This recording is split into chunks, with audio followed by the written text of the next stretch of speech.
Well, hey there, everybody. Matt Heller here, founder of Performance Optimist Consulting and the author of The Myth of Employee Burnout, here with another exciting episode of 3 Questions. This is where I get to ask 3 questions of a guest, they get to ask 3 questions of me, and we just see where the conversation goes. We have no idea what those questions are going to be when we start, so all of our answers are unrehearsed and unprepared. Today, it gives me great pleasure to welcome Ben Santos Rogers to the call. Ben is the training manager at Universal Studios in Hollywood. Ben and I have known each other for a number of years back when he worked in Maine, and we were at NIAPA meetings together, and I'm super excited to hear what questions he has for me because he said there's no softball questions this time around. So, without further ado, Ben, if you could just say hello and tell us a little bit more about what you do.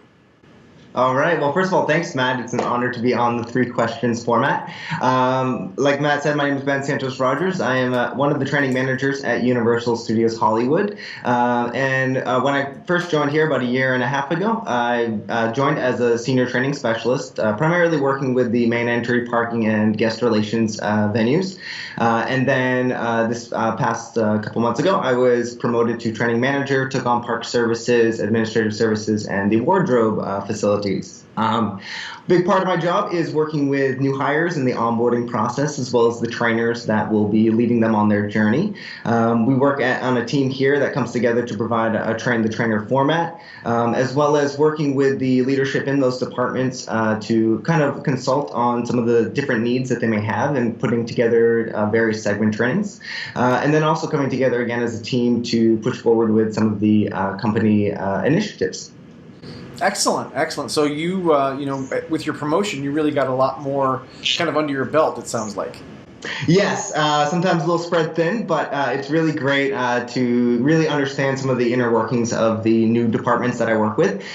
In addition to that, I come from an operations background, and the groups that I was with really weren't inside the park. So now with park services, it gives me the opportunity to really get out in the field and see what they're all about.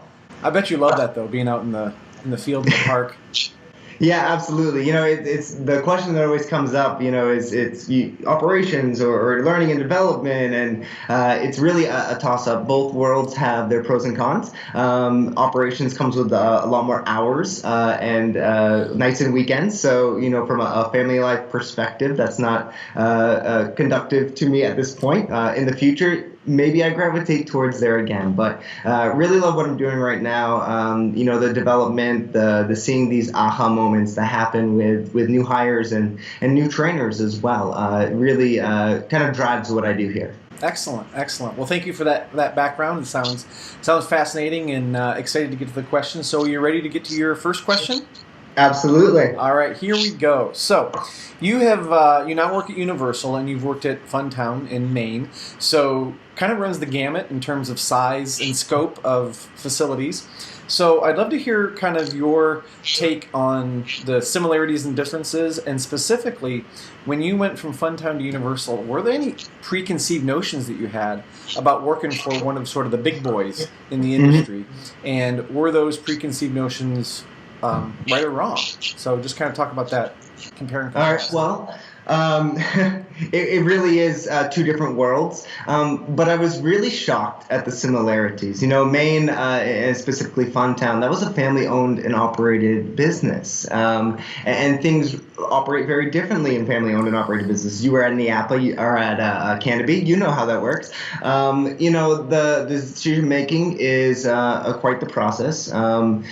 Days when you're trying to determine if you're going to open because of rain, there's a lot of different say coming in there, and you've got to I think the family was really great at navigating that ground to ensure that the best decision was made. Some of the guests might not appreciate it, but when you've got to look at the grand scheme of things and take what the weather man is telling you, you've got to take that and run with it. So as far as the transition over to here, you hear about Universal, it's the big leagues, and the corporate world, and I am in an office building, and was really wondering, am I going to lose that family environment? Because it was so strong at Funtown. And while I was there, my family had, ditched me in Maine many years ago because of the weather. And so, they were really a family to me, and I'm very appreciative of my time there. Really, we're focused on development, which was really important to me, and I get that at Universal as well. And the family feel. That's what I really wanted. I wanted to be a part of something, and I get that here. And the team that I'm a part of, actually, just in general here at Universal, everyone is so accepting. They understand that we all bring some great tools to the table, and everyone is seeking each other's input. They understand that they're subject matter experts, and we want to include them in on everything. So it's a very inclusive environment here. The one thing that I didn't really deal with, never thought I was going to deal with, and I'm not sure if you actually did at Universal in Orlando, but are unions. Did you have unions in Orlando? We did not. Okay. So I'm a very hands-on kind of person. Thinking back to my time at Funtown, I see a nail sticking up, I'm going to run over to the maintenance shop, and I'm going to grab a hammer, and I'm going to go hammer that nail in. I can't do that here. We were building a new learning center here, and there was a filing cabinet that I wanted to move like a half a foot, and I couldn't. They're like, you're taking a job away from somebody. And I'm like, well, now I got to wait for them. And so, navigating those waters. Another challenge with working in the union environment is that, I'm consulting with directors and they want to have the best teams out there. And I get to see firsthand the challenges that they have, seniorities involved and that sort of thing. And so there's a major component of legal relations here and working with those unions. And it's a tough water to navigate sometimes. But, I think that we've got such a great team here that our team members understand what we're trying to do. And everyone involved does as well. Yeah. No, it's Universal in Orlando. Those talks came up a couple of times, when I was there, that, maybe it would be better, like some of the actors or the technicians and things would say, maybe it'd be better if we had a union. And, our management team, you got to give them credit because they were so open about it. And they said, obviously there's certain things you can and can't say about a union, from a legal standpoint. But they were so open. They said, okay, here's the deal. If you have a union, this is how it's going to be, and this is how it is now. You have direct access to your manager. And if you want to go talk to them or you want to move a filing cabinet, you can do that. So weigh the pros and cons before you, go and say that, yes, a union will be better. So I think it kind of depends on the environment. But, we never had those at Universal. I did have a little bit of experience with that when I was in Minnesota at the Mall of America, but not to the extent, certainly, that you're working with them now. Mm-hmm. And I sit right next to our field HR team as well. So just hearing a lot of the stuff that they're working through, I do see the benefit for the team members out here and having, that advocate for them. Yeah. And what was interesting is when I was in Orlando, we kind of put the managers in that spot. You're going to be the advocate for these team members, and you better be doing it right. So our field HR managers were kind of the ones watching the managers to make sure, kind of protect them from themselves in some cases. Yeah. So very, very interesting. Cool. Thank you for your perspective. No problem. And don't get me wrong, I'm not an expert on unions or anything like that. Right. Every day is a learning experience. But that is something that's very real to, how you now have to run your business. Yeah, absolutely. Okay, great. All right. Are you ready for one? I am. Okay. I hear a lot about, this is going to be going down the road of emotional intelligence in leadership. Okay. And I want to understand your opinion on, new leaders coming into the field. How important is, emotional intelligence in guiding their actions? And what are some of the ways or methods or opportunities for them to really develop that skill? There's a discussion on is it nature versus nurture, and it seems to be kind of split sometimes. There's a lot of talk about background and where you're from, which is actually going to be kind of one of my questions later. Okay. But yeah, just kind of understanding, your take on emotional intelligence in leadership. Well, it's a really interesting question and obviously a huge topic right now. And I think it's a huge topic because people are starting to realize that leaders have emotions too, and there's an awareness that people have to have about how they act, how they react to things, how to make it a little, not too simple, but how intelligent they are about their emotions. And really making that a part of the learning process to be a leader. I was recently at the WWA conference in New Orleans, the World Water Park Association, and I had a little flip chart, and I said, "What's the biggest issue that you have with your new supervisors?" And it was things like, getting them to know that they're in charge.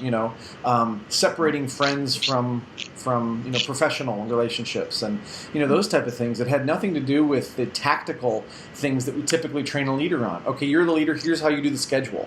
You're a leader. Here's how you do your paperwork. If somebody, for a performance review and those type of things, those are important, but it doesn't really address how that person's feeling and how confident they are. I think we overestimate people's confidence when they get into a leadership role because they have the title, and in our industry, here's your keys, here's your radio, go, but they don't have and maybe they have displayed some natural leadership abilities and qualities, but they don't know they're not confident enough in their decisions to make a decision that they've never made before. So they don't know that, okay, I've made this kind of decision in the past. It's worked out.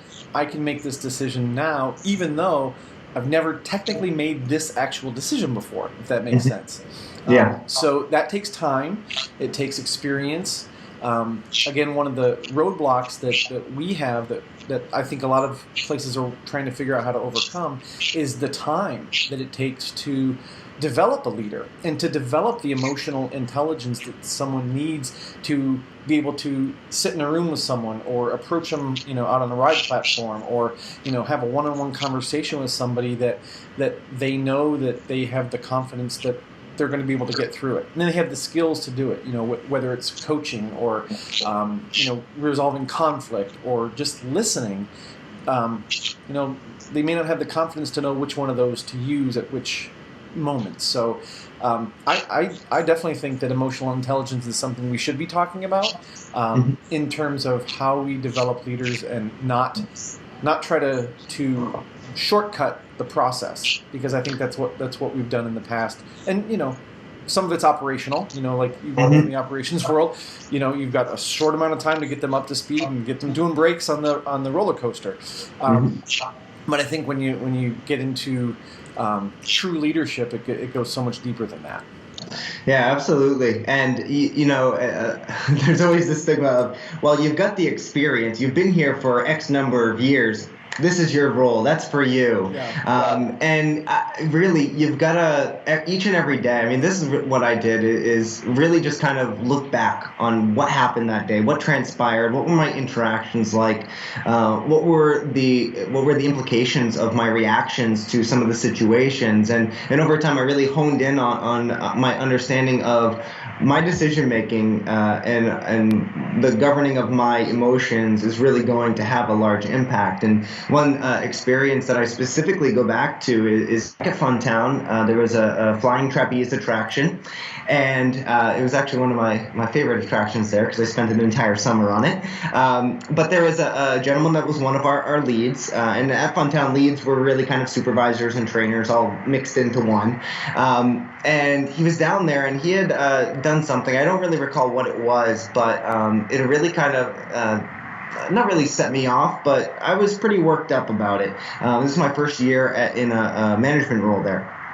So I went down, and what I thought was an appropriate venue at the time, with some guests around, I let my emotions get the best of me a little bit. And later on, we had a discussion, and he really shared with me what impacted him in that discussion. And it was really not so much about what I was saying or what I was addressing, but more about the area and the people that were around. And that was a real quick leadership lesson for me, in that I need to make sure that I'm in a very conducive environment to whatever we're going to be discussing. And then also understanding, I've got to take into account, how is this person going to feel? How are they going to react? He could have reacted very negatively, and that would have been in guest view, and that really wouldn't have been a really great situation.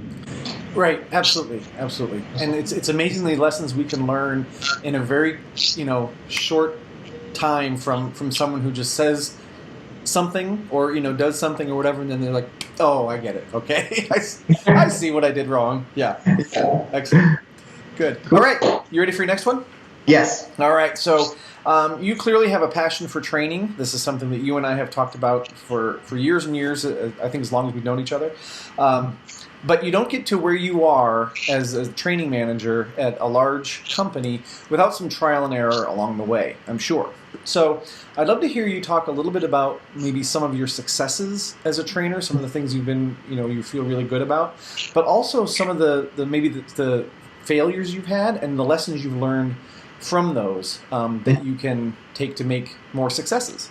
Yes. The last time you were here, we actually had a discussion. I was working with one of the client groups on guest service, and it's a group that is not connected internally with the park. They don't really deal a lot with the guests per se. So there's this feeling of, well, they're not here for me. And there's a lot of people that have been there for a long time, and they have their own way of doing things. And we were really trying to reset that guest service initiative. I had about 10 different classes that I was doing. And each one was very different. And so this would be kind of on the more success side, is that, I've learned that you've got to be adaptable. You've got to feel your audience. You've got to, first of all, learn who your audience is. In such a large department as this was, each group that came in, it was like 15 people, but there was a lot of experience on some days, and some days there just wasn't so much experience. So I was having trouble one day really getting through to a certain group, and that was actually the day that you were there. And so I had to think about that a lot, and I went in the next class and really spent a lot of more time getting to know them and understanding what their motivations and inspirations were, what was really impacting them and connecting them to what they were doing. And it's kind of one of those groups that they come in and apply for a job, and staffing might kind of try to route them that way. And so I said, was this your choice? Was this your first choice to be a part of this department? And they said, no, it really wasn't. I wanted to be out in the park. I wanted to be part of the Wizarding World or something like that. And I said, how long have you been here? And one of them was like, well, I've been here for like 5 years. Well, that was your choice. You're still here, and why are you here? And really trying to connect with those emotions, because I feel like sometimes it's actually definite. Over time, you start to lose sight of maybe your purpose in what you're doing, especially if you consider it a seasonal or a temporary job. You're not as invested in it. And so really trying to help them understand again, like, what are we doing here? What is our purpose? And what is this connection that we have? And what is our impact and overall goal? So that was a good success story here. And really, at the end of that class, I had them coming to me asking to be trainers because they were inspired and wanted to be able to share their influence on these team members that are there. That's awesome. Bad experiences. When I first took over the orientations back at Funtown Splashtown, USA, there was a group that I was working with. They were J1 international students. This was a major learning experience for me because my wife was a J1 international student later on. So I went in and I was ready to facilitate this orientation the same way I had each and every time for the local team members. And at the end of it, they were all lost, so confused. They had no idea what I was talking about. And that's when I really started trying to invest some more time in understanding language and etiquette and how you can get through to people, because English was not their first language. And in the English language, we have 10 words for every one word. And so I really needed to be reading their body language a little bit more, their facial expressions, to understand, are they actually getting this? And I was speaking very quickly. It's back in Maine, we're incredibly seasonal, and if you have a late winter, you've got a very short amount of time to onboard everybody, and a short amount of time each and every day to get stuff accomplished. So I was trying to facilitate these too quickly, and yeah, it was helping me in my day, but was it really helping the learners in the audience? No, it wasn't. So really, again, looking at what happened and trying to understand how I can make things better in the future. I mean, that was definitely a training program that was a little bit of a miss for a little bit for them. So really just understanding how I can connect with people a little bit better really helped me kind of change that around a little bit. Well, and it sounds like that experience with the J1s may have helped you with what you're doing now. Because, you went into that one and you were, full speed ahead with what you normally do, and then you had to kind of back up and say, well, that didn't really work. And then your first account with the folks at Universal sounds like you did take that approach, where you were getting to know them, understanding your audience, understanding what they're going through, and you were able to turn that into a success. So that's fantastic. That's fantastic. Yeah, very true. And I didn't even think about that. That's great. Yeah. I have learned over time. You've learned, right? You not only teach, but you can learn. Yes. So exciting. I never would have, I never went to school for training or facilitation or anything like that, and it was always in operations. But it's so funny, this is the message I try to deliver to new hires, in that they're looking at this as a seasonal or a temporary job. It's what tools are you picking up along the way? I mean, there's so much that you're going to gain from this, whether it's professionalism and accountability and responsibility. I mean, these are all different tools that they're picking up, and you've got to really be looking for them and developing them, and it's really going to help you excel in the future. And you're going to look back at this job and think, wow, I really did learn something while I was there, not just my $7.25 paycheck that was just getting me through the summer. I actually picked up some life lessons and made some great friendships. So you've really got to open your eyes and take it all in. And I think the people skills that people get, especially if you're working a frontline position, I don't care where you are, in the park, food and beverage, admissions, rides, you're interacting with people every day, all the time. And you could spend one summer at an amusement park and have people skills that will last you a lifetime. Absolutely. So, great. All right. Okay, you ready for another? Yeah. All right, Matt. So, you in your career have moved around different areas of the country, and also been able to work with many different levels of leadership, from even frontline team members right up to directors and presidents. I would love to know what group or level did you enjoy working with the most, and why? And specifically, how do you approach them differently from the other groups? Okay. Well, each group, as you know, has, I think, its own pros and cons. I think when you can work with a frontline team member, even up through the first couple levels of leadership, they're very moldable. And you can get them before maybe bad habits have taken hold. So I love working with that level. And just to kind of answer one of your questions, my favorite level is probably that first or second or third year supervisor, because they have the drive and desire, but most often, if they're kind of in the right headspace emotionally, they're wide-eyed, and they can make changes quickly to their behavior and figure out how they can move forward and things like that.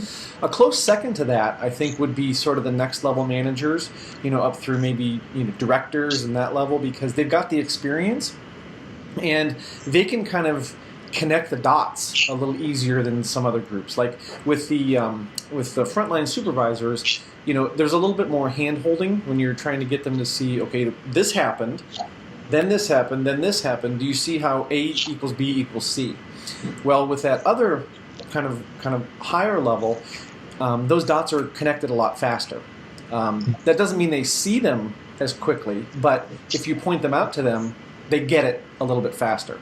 The challenge then, of course, with people who are kind of further along in their career sometimes is, depending on their mindset, it can be harder to get through to them to say, this is really your issue. You're having trouble with your team members, but here's a mirror, because you're really screwing this up.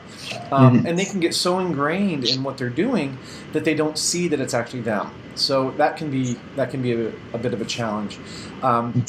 Also, I think one of the things I like, though, about working with people at a little bit higher level is you can go so deep into issues that you can really find some good solutions. So I think, working with people like at that director level where they have a lot of experience and they know a lot about different parts of the industry and certainly about their department, for example. You can really get into some deep issues that have really long-term positive impacts rather than the surface type of things that you might deal with. So I think I kind of answered that, kind of how you approach them a little differently along the way. My favorite group is that new supervisor. Second probably is the higher level director folks up there.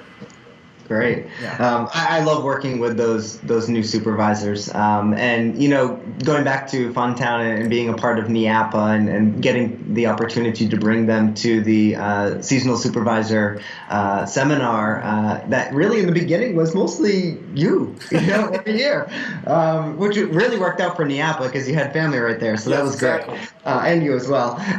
But, I remember going back to I want to say it was my third time seeing you facilitate a session, but the first time I was bringing a team of people. And that particular winter was a longer one. Our team member facility was storage for many of the attractions. And so that meant that we didn't get in there as early as we would have liked, which meant we were playing catch up. And typically we had 3-4 weeks, if we're lucky, to get everything ready for opening day. So it was go, and I was starting to see some signs of exhaustion and thinking that, wow, the summer's coming, and I'm already a little burnt out a little bit, I guess. Now, I know you're viewing on burnout, so I think that's a dig on me. But they were really putting their all out there, and it was great. But they were exhausted. And so we brought them to this supervisor seminar. And they went through the day, and I was watching them, and some of them were really involved, and some of them not so much. And at the conclusion of the day, we got in the van, and it was like a 15-passenger van, and we started driving back. And I'm just looking in the rearview mirror at the pure joy and excitement and positive outlook they have on the entire summer. And I think that there was twofold. First of all, we were investing in their development. So they were very appreciative of that. I'm going to go threefold. Second, they had you as a facilitator, which you're very inspirational and you really know how to connect with the audience. And then third, they were a team, and they were really conversing about some higher level topics that I don't think they would have thought about before. So that was really eye-opening to me, and really is probably one of the transition points in my career when I started to focus a little bit more on learning and development over at Funtown, and specifically with that leadership team. Mm-hmm. As far as leading those new leaders versus senior level leaders, certainly they're looking for more guidance at the lower level. At the upper level, they're looking for you to ask them questions that they're going to be able to answer and then discover the correct solution on their own. Right, and I find that a lot of times, well, really at both levels, a lot of people have the answer already. You just have to ask the right question. Yeah. To get them there, and sometimes it's many questions to get them there. But when you talk about the higher level,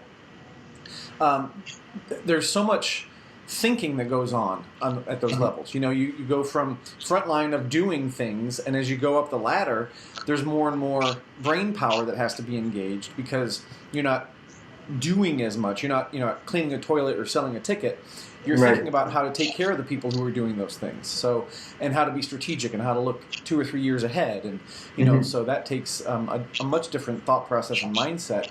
And I think sometimes we can get our blinders on and we're headed one direction, and it just takes, someone like yourself that's, got kind of a 30,000-foot view of what they're doing, and they're too close to it. And you say, well, what about this? Like, duh, So I think that role for someone like yourself is fantastic because you've got all that experience that you can, and the observation that you can look at them and say, this may be what's going on, and you may not realize it. Yeah, I'm very appreciative of having that operational background, coming into this role and working with groups. And they always ask, oh, you've got operations experience? And they're like, okay, this person might be able to really connect with me a little bit better. Right. And it's just, looking through the processes and looking at your impact on the business and your team members and just evaluating the situation from an operational standpoint. They're very appreciative of that. And, we're able to collaborate and come to solutions that will be very beneficial to the organization. Absolutely. Great. Now, I can't keep track. Was that my question or your question? That was your question to me, right? That was my question for you. Okay. Awesome. So I'm up to my last question for you. And this one isn't necessarily business related. It's more life related. Okay. So the story of your life is being made into a movie. Okay. And you get to pick either the director who's going to tell and shape the story or the actor who's going to play you. So you get to pick one or the other. And as a bonus, if you pick the director, who would that director be? And if you pick the actor, who would that actor be? But that's a bonus. The other part is the more important part. So would you pick the director or the actor? Ooh, that's a tough one. I don't really know the names of too many directors, so I'm gonna go with the actor. Okay. And why is that? Why would you pick the actor over the director? Because I'm looking for somebody that can kind of portray a positive outlook and connect with people. I'm wanting to say this guy Adam Scott from Parks and Rec, only because so many, I've never heard this in my entire life, but like once a week out here they go, you look like that guy from Parks and Recreation. And I'm like, oh gosh. And I just thought he was hilarious on that show as well, but very considerate of people. But now I've been watching a new show called The Good Life where he plays kind of like the devil and not so much in that role. Okay. So, directing my life, acting. Yeah, I'm going to go with the actor there. Okay, good. Okay. He's got kind of the hair as well. That helps. Well, that's important. That's the final. Did I need to talk about the story? Was that part of it? It can be. It can be. Geez, yeah. I mean, I don't know too much about him, to be honest. So, but somebody that is able to express my values, that's able to, understand what it's like to come from a little town to a big city. And how to stay grounded still. That was very easy back in Maine to stay grounded. Out here it can be a little hectic and difficult to do that, but fortunately I have like an hour and 15-minute car ride to work, so I can kind of center myself. Yeah. But yeah, I guess I'd go with Adam Scott as the person, just off the cuff. Very cool. All right, I'm going to write that down. So what's you have one more question for me? One more. All right. So this one, you and I both came from a family-owned and operated park, and kind of made it to the quote-unquote big leagues. You obviously had some stops along the way. I want to know, coming from, even throwing in New England with this, understanding service in the different areas of the country and the different types of venues that you're in. Do you find that guest service changes the understanding of it? Is it I look at families and their backgrounds and how they raise their children. I think about being in Maine and walking down the street and making eye contact and just saying good morning, and it's natural. Whereas if I go to New York City, I'm looking at the ground and I'm going from point A to point B, don't interrupt me. So just kind of your take on that. Wow, it's really interesting. When I first moved to New England, and I think this is because I was an outsider. I moved from the Midwest. It was a tough transition, and I would not have said that New Englanders were all that friendly. They're friendly with New Englanders, Yeah. But once you have, you kind of get to know them and you become one of them, then they start to accept you a little bit more.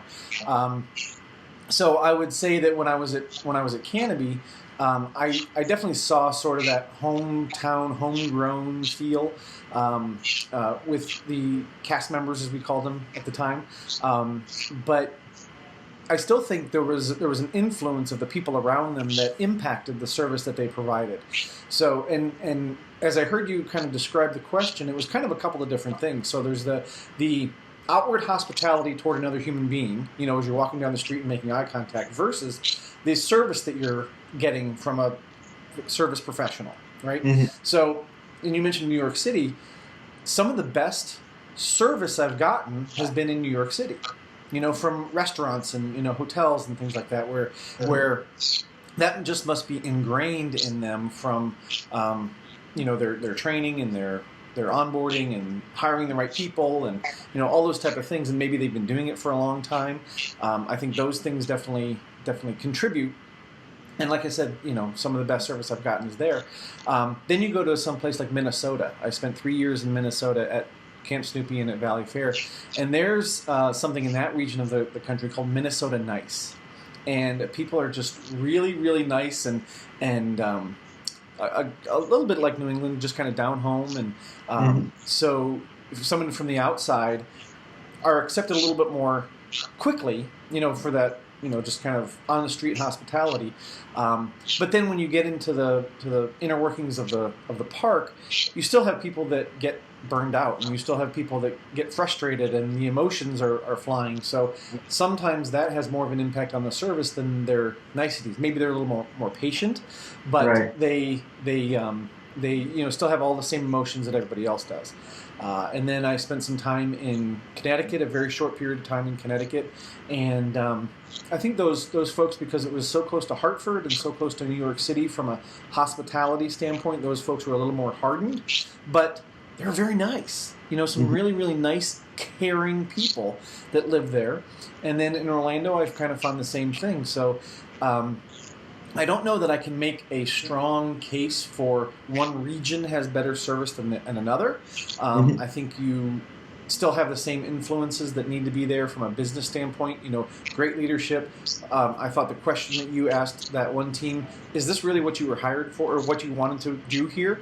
That's huge, because at the core, if I'm not doing what I want to be doing, and I'm trying to sell tickets and I'm trying to upsell and I'm trying to be all bubbly and everything, I'm just like, oh, dude, really, buy the ticket, get out of here, right? I just want to go home because I don't want to be selling tickets, right? And no influence from my leader probably is going to change much of that. So I've got to be in the right position first. Right. So I think there's the influence of the hospitality around. I think you're right in that family upbringing has a big influence on that. But then I would say from a professional standpoint, it's really pockets, right? So you see somebody that had a really strong family background, and that just bubbles over in them when they come to work. And then there's some people that may have had a different background in the same region, and that impacts their how they behave at work. So that was kind of a long-winded answer to the question about hospitality and service, but I think they're kind of separate a little bit, and and then I think that bodes well for us because we're trying to influence the service, and we can have an influence no matter where we go. So I think all those factors that we've talked about already have to be in place. Yeah, absolutely. And as leaders or trainers, we do have the opportunity to make a big impact and really try to align the guest service values. One of my favorite activities to do is I just tell the class, okay, I need 2 volunteers. You can pull out your cell phone for this. So that's when the hands go up. Say, this is going to be a challenge. I want you to go to I want you both to go to dictionary.com. I want one of you to look up guest service. I want the other person to look up customer service. And whoever gets the definition first, raise your hand and tell me. And every single time, customer service wins because there is no definition for guest service. Oh. And what I like to do at that point is kind of address how in the hospitality industry, we are really able to define what guest service is, what it looks like. And at that point, I try to reset expectations with them and help them understand what that guest service is. So I say, you're having a party and you are inviting your friends over. How do you greet them when they get to the door? Because why can't we greet our guests that same way? Now, if you're going to give them a hug or a kiss on the cheek, no, that's not appropriate. But, how are you greeting them? It's that smile. It's the genuine smile that you can see in the eyes and you can see in the corner of the lips. And then your friend Megan shows up, and she's a vegetarian. You're having a dinner party. Do you think that you'll anticipate her needs and have something for her? Well, yeah. So that's what we need to do with our guests. We need to anticipate their needs. We need to understand what they're going through. We need to be able to put ourselves in their shoes and understand that it's kind of a challenge sometimes to get here. And then you've got your friend Michael, and his girlfriend just dumped him. And how do you greet him at the door? Maybe a more sympathetic, empathetic approach to that conversation with them. So, really looking at that and how we can adapt to the different guests that we're dealing with. A lot of times our team members don't realize all that our guests go through to get here. I mean, you travel for a day, then you get your rental car, and you finally get to your hotel. If everything goes great, you fall asleep, you wake up early the next morning, you want to maximize your impact. You get on the highway out here, and boom, welcome to LA, you're in traffic. Then you got to figure out and navigate the whole universal mountain that's out here, and you pay for your toll, your parking. Then you finally find your parking spot. Then you make your way down City Walk. Then you go through security where they go through your belongings. Then you get in line to buy a ticket. Then you get in line to go through the turnstile, and it's like, gosh, I haven't even made it into the park yet. So there's a lot that they're going through, and really just trying to help the team members understand what that is. And then also my favorite interview question to ask in the past, I don't do any interviewing here, but I still ask them, what's your fondest memory of coming here with your family or your friends? What is that fondest memory? Because if I'm able to see you articulate through your emotions and your facial expressions that you understand what we provide, that if you get excited and I see your eyes light up and you can share with me this great positive experience out there, well, that's your passion, because that's what you're providing for all of our guests now, and you're part of that process, whether you're internal or external within the gate of the park.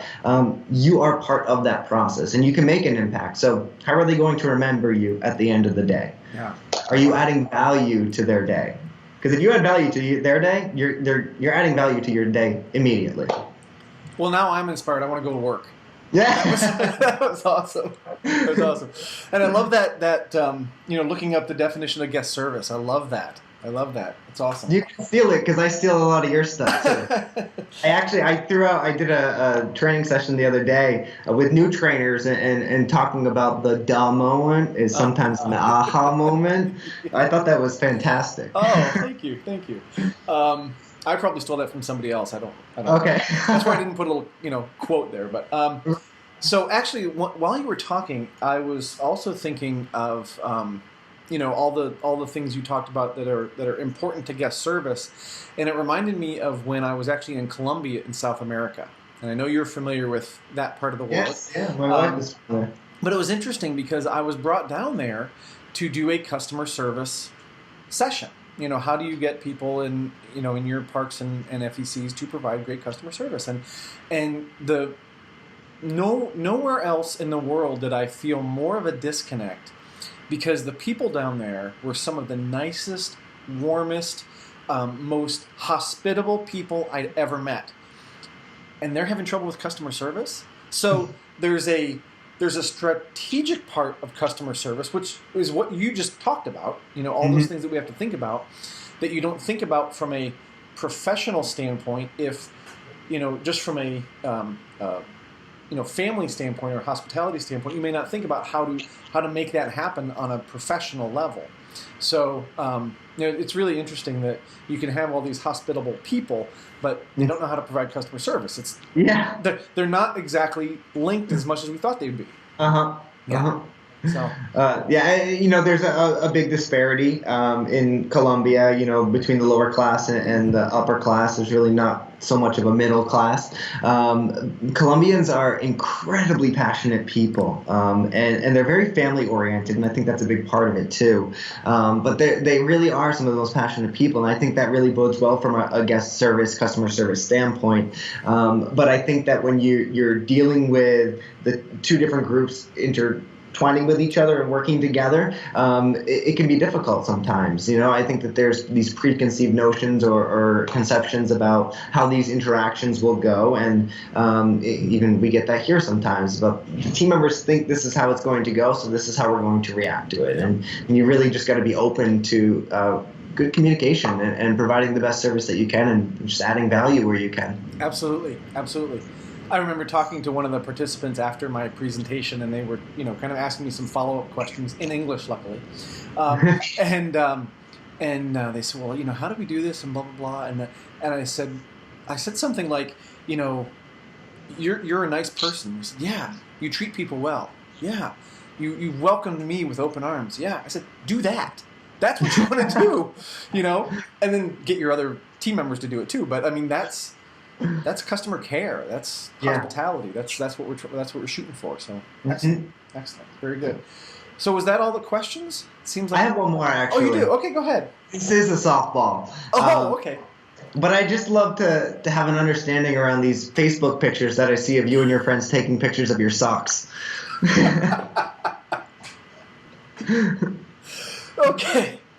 Okay. So. I can't remember. Oh, I know how it started. So my friend Greg Elliott in Ohio, somebody I went to high school with.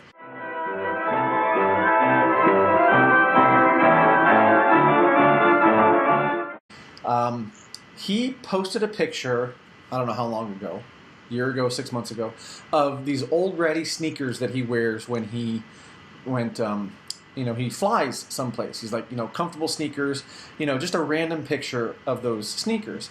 And for some reason, I don't know why, a couple of other friends and I, even people that are connected to him that I don't know, and a couple of buddies and I, we started doing the same thing. Well, hey, Greg Elliott, here I am in the Atlanta airport with my shoes. And then, of course, we had to start one-upping each other. So then it was, well, here are my really cool socks, stuff. So actually, when I was at Universal in California, at City Walk, you guys have that sock shop. Oh, yeah. And I can't remember which. One of the pairs that I got there, I put on the on Facebook, and Greg's like, I have those exact same socks, and these crazy colorful geometrically shaped things, and so that's really where it came from. So now I'm kind of on a quest to find crazy socks, and for no other purpose that when I'm in an airport, I can, take a picture of them and tag my friends and be stupid. So that's really where that came from. Hey, that's fantastic. That's awesome. You just never know what's going to catch on. No, not at all. Yeah. So cool. Awesome. Well, thank you, Ben, for your time. This has been wonderful. It has just kind of flown by. Yeah, thank you. My pleasure. It's so fantastic to be a part of this. I'm really honored. Well, I'm honored that you agreed and you stuck with the technology to make it happen. We had some glitches in the beginning, but we made it. So thank you again for your time. And are you going to IAPA this year? I'm not. Okay. No, I won't be there. So I won't see you there, but I'm sure I will see you sometime soon. And have a great day, and thanks again. Certainly. Thanks, Matt. Take care. Bye. Bye.